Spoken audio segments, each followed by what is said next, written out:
Moikkelis moi tuupilaiset. Minä oon Daniel ja tämä on minun kanavani Danko puhuu. Mua sapettaa kaksi asiaa tässä maailmassa. Ensimmäinen on se, että jenkit yrittää pimittää meiltä avaruusolioiden olemassaoloa. Ja toinen asia on se, että te pikku kullamuskat ette jätä mua rauhaa arkihaastevideon tekemisessä. Mutta toiseen näistä asioista minä voin vaikuttaa. Ja seuraavaksi olkaa hyvät, mun tavallinen arkiaamu.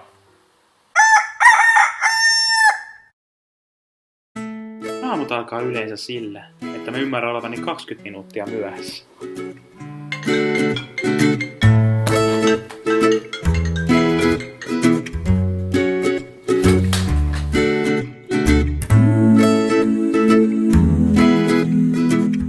Mutta onneksi ei ole yhtäkään liiasta valvomista johtuvaa päänsärkyä, jota kahvi ei hoitaisi.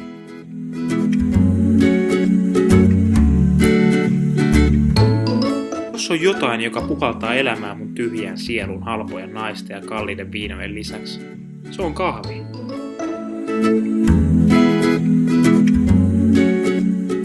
Elämän eliksiiri.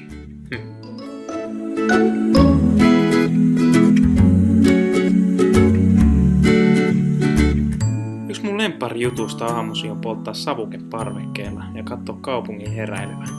Se saa mut miettiä elämää ja sen haurautta. Kenen vuoksi me uurastetaan tässä oravan pyörässä? Päivästä toiseen, vuodesta toiseen me totellaan muiden käskyjä.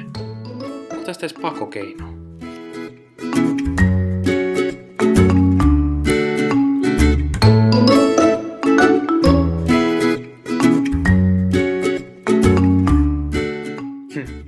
Kuolema kuittaa univela.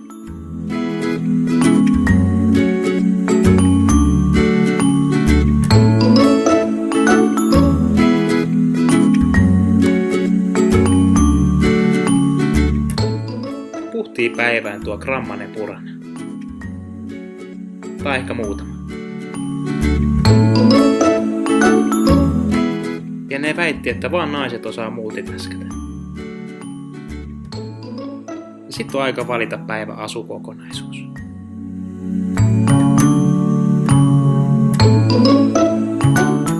Tavaroiden pakkaus.